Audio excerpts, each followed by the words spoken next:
o deserto mais antigo do planeta.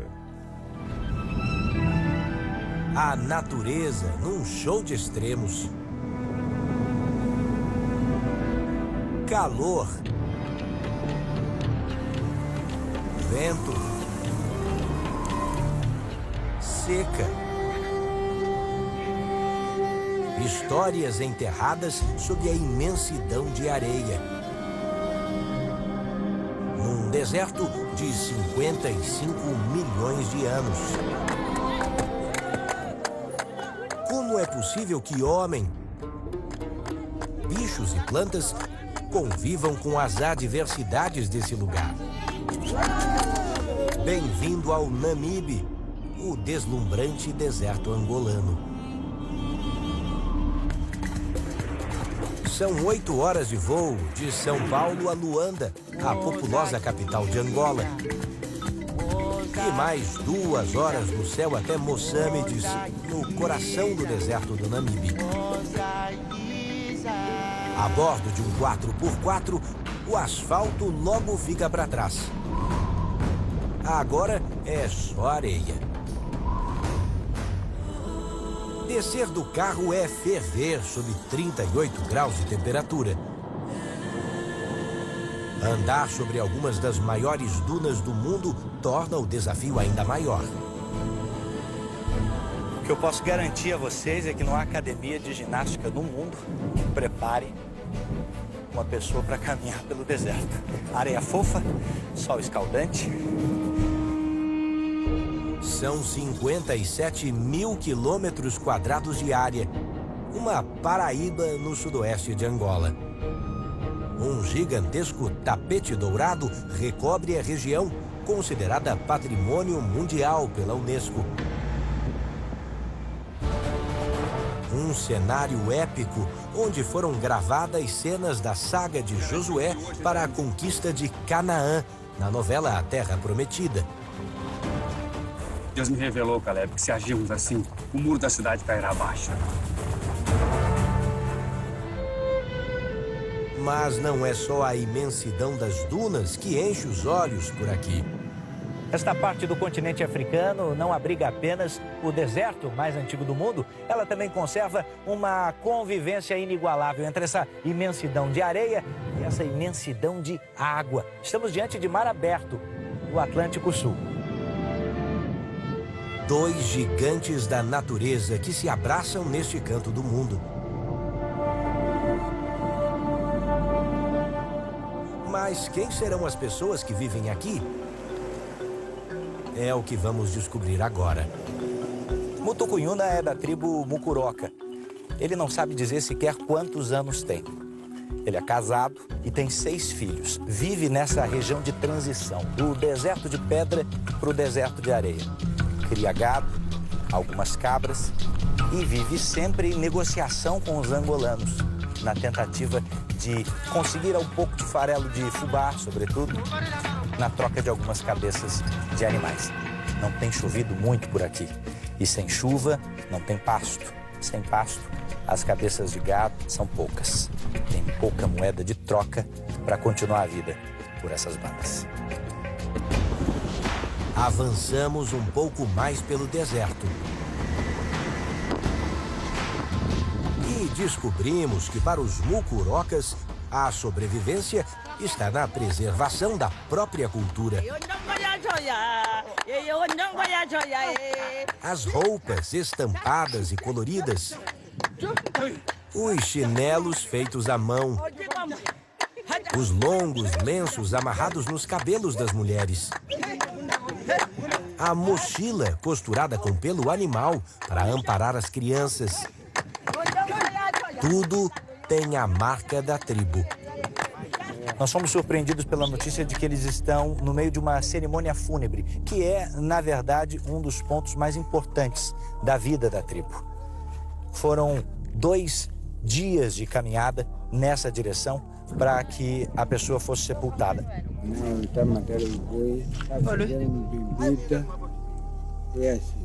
Eles mataram um boi, eles também fizeram uma cerimônia de bebida E a gente vê que ali eles se reuniram e várias outras partes da tribo vieram de diferentes regiões.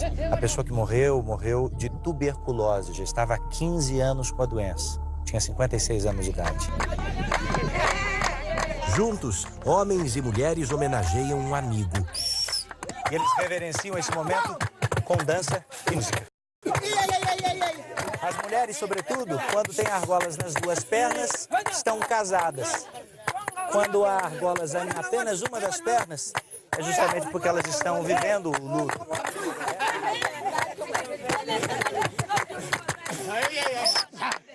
Lá longe, a gente vê algumas mulheres cozinhando. É feijão, olha lá, ó. Feijão na panela, sendo bem mexido. É manteiga. Mandioca e feijão.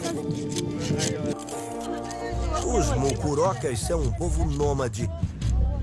Exímios andarilhos podem caminhar até 100 quilômetros entre o nascer e o pôr do sol. Quando finalmente conseguem parar, o descanso é em cabanas como estas. Uma, duas, lá adiante é a terceira casa. Não são muito grandes e eles estão pedindo para que eu entre. O método de construção impressiona. Primeiro porque é muito resistente, apesar da aparência não demonstrar isso. Isso aqui são fezes de vaca, de boi, que são cozidos com o resto do leite, misturados a gravetos, a argila, e eles dizem que é bastante térmico também. Só a entrada é que, de fato, bem apertada, mas o chefe da tribo já está aqui dentro, pedindo que eu entre, e eu vou tentar. E esse tamanho tão apertado tem um motivo, para que eles não sejam incomodados por animais também, sobretudo os grandes. Olha, tem espaço para fogueira. A gente perguntou agora há pouco por que é que eles não acendiam a fogueira um pouco mais cedo. E eles disseram por um motivo muito simples, porque de dia ou ao entardecer as brasas no chão não podem ser vistas, nós podemos queimar os pés. E à noite elas são evidentes. Das casas. O papo tá bom, mas a noite cai. É hora de sair. Tão difícil quanto entrar é você conseguir sair. Mas com o tempo você pega o jeito. Enquanto eu encontro esse tal jeito, nossa equipe chama a atenção desse grupo de amigos. Vocês querem se ver? Assim gravou? Sim, tá gravando. Conhece o dialeto? Não. Não conheço? Aos poucos descobrimos a razão de tanta graça. Estes mucurocas nunca viram a própria imagem, nem no reflexo da água. No deserto não tem espelho e muito menos câmeras como as nossas. Crianças, jovens e adultos podem até ficar admirados com o novo mundo por trás das enormes dunas de areia. Mas sabem que a longevidade do povo mucuroca está aqui mesmo, no deserto.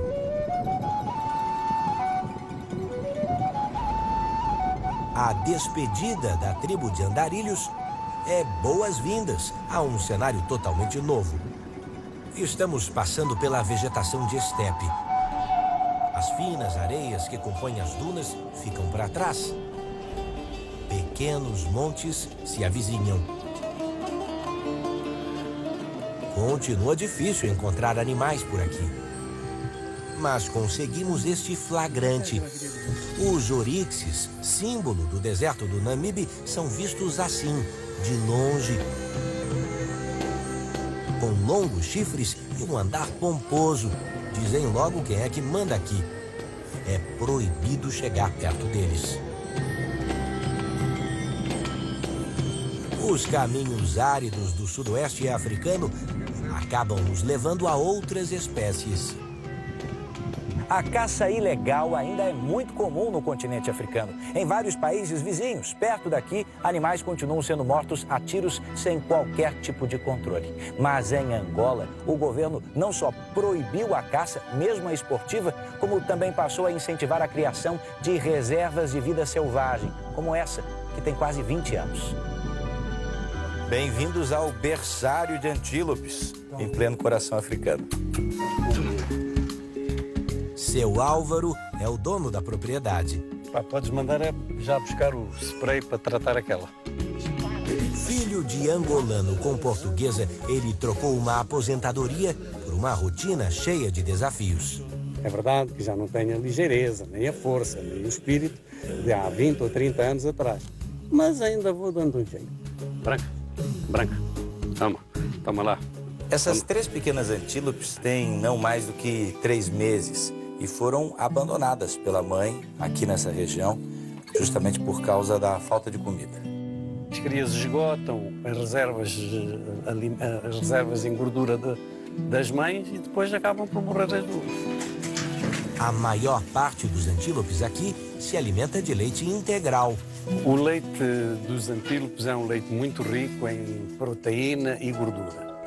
O leite de vaca, para ser apropriado, tem que ser enriquecido com uma gema de ovo por litro e por uma porcentagem de gordura, que pode ser manteiga ou nata. Vamos ver aqui, ó. O medo, às vezes, é maior do que a fome, mas tá aqui, ó.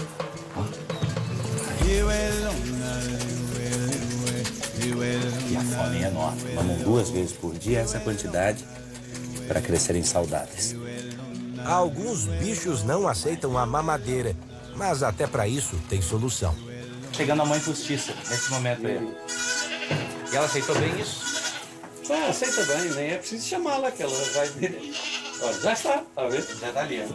Zé, a cabra está dividindo o leite que dá aos próprios filhotes com ela, com os pequenos antílopes. Mas nem toda a dedicação de Álvaro vence as condições adversas do deserto. A falta de chuva nos últimos tempos castiga a região. Infelizmente, atravessámos uma época de muita seca e perdi muitos animais.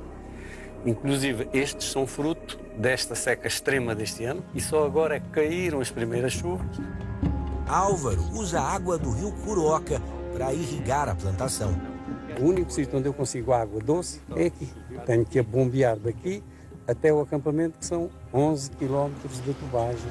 Mas não achem vocês que ele colocou a bomba que capta água aqui, logo abaixo. Está a quase 30 metros de profundidade. 27 metros. E só assim que o senhor consegue garantir água o tempo todo. Exato. A natureza também se adapta à hostilidade do deserto. Veja só esta planta, rasteira, de folhas largas, retorcidas, parece furar o solo. É a Welwitschia, uma espécie típica daqui. Este, quanto a mim, é o herói dos sobreviventes dos seres vivos. Consideradas pelos biólogos um fenômeno da natureza, elas podem viver mais de 1000 anos. Esta, por exemplo, teria incríveis 1500 anos. As folhas alcançam 4 metros de extensão, suportam bem o clima árido. Você tem um lençol freático profundo e as raízes de Welwitschia mirabilis são extremamente profundas. Assim que a semente germina, ela investe muito no comprimento das raízes. E isso faz com que ela consiga absorver logo água. E tão implacável quanto a estiagem é a força da areia. E avança contra o vento, ameaça o homem e tudo o que ele constrói. O que hoje é apenas um vestígio de cimento no meio do deserto foi, na verdade, a parte mais alta de um muro de 2 metros de altura, construído para proteger este cemitério. Os túmulos que ficavam nesta posição já não aparecem mais, foram cobertos completamente pela areia. Os pioneiros, então, insistiram. Construíram outros cemitérios mais adiante, mas o efeito foi ainda mais devastador. Estamos na cidade de Tombua, no extremo sul angolano. O município luta há quase um século contra as tempestades de areia que varrem o local. Se não tivessem resistido ainda túmulos como esse daqui, ainda íntegros, nós jamais saberíamos como o cemitério foi no passado, né? Senão nós imaginaríamos que os corpos foram enterrados e apenas cruzes foram colocadas para o lado de fora. Mas não, tinham construções muito maiores para cá. Algumas das mais altas dunas do mundo estão aqui. Podem chegar a 350 metros de altura. O problema é quando algumas dessas montanhas de areia se deslocam com o vento e encobrem tudo o que encontram pela frente. Os moradores da região vivem num eterno vai e vem. Vocês têm parentes enterrados aqui? Não dá nem para saber onde estão? Não dá. O cenário é desolador. Dia após dia, as construções são engolidas pela areia. Angolanos como José e Joaquim resistem bravamente. Pretendem terminar esta casa em apenas um mês. Quem constrói no meio do deserto, do lado de um lugar que já foi coberto pela areia, será que tem medo de que um dia a mesma coisa aconteça aqui? Sim, pode. Tem chance, não? Demorou bastante. Já demorou. Mas, e aqui? A areia chega? Levou muito tempo. Aham. Mas só que aqui, assim, a areia já não vem mais assim. O perigo está mais nesse lado aqui, de onde que vem o vento. Ou seja, é preciso saber onde construir. São lições de vida do deserto, considerado por geólogos como o mais antigo do mundo. A natureza em todo o seu esplendor e potência, num harmonioso baile de autopreservação. Que o angolano deste pedaço da África já aprendeu. Precisa respeitar.